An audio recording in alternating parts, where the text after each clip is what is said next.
Kuyular var içimde benim, kırk hikayeni susup da gizledim. Güle güle baktım, hiç kim bilmedi. Yüreğimde neler yandı sönmedi. Yanımda insanlar, içimde sessiz. Sözlerim boğuldu, kaldım kimsesiz. Saf yürekler vardı, bir aldandı. Sonda herkes gitti, mənə qalan ağrı. Bir dəfə dedim qal, səsim çatmadı. Bir dəfə dedim getmə, heç kim dayanmadı. Getmə dedim amma eşitmədin. Qal dedim, dönüb də baxmadın. Mən bu gecənin içində yandım. Sən isə heç nə olmamış kimi qaldın yaralı.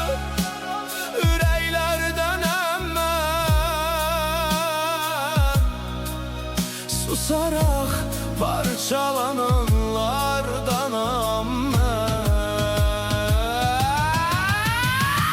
Gecələr uzandı, fikirlər dərin. Hər səsin içində sənin izlərin. Bir ümid saxladım, bəlkə dönərsən. Amma sən çoxdan başqasın deməksən. Hər şey yarım qaldı cümlələr kimi.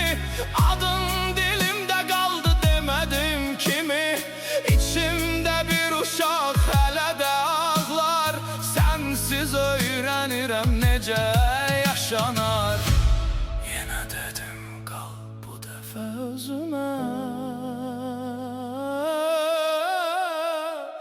Yenə dedim dayan, düşməmək üçün yerə. Gitmə dedim amma gecədir artıq. Qal dedim, qalmadı heç bir artıq. Mən bu dünyanın içində ittim. Sən isə çoxdan məni silib getdin yaralı. Ürəklərdənəm mən, səsin içində gizlədənlərdənəm mən. Bir gün susarsan, heç nə demədən, və anlayarsan gec olduğunu, içində qalan hər şeylə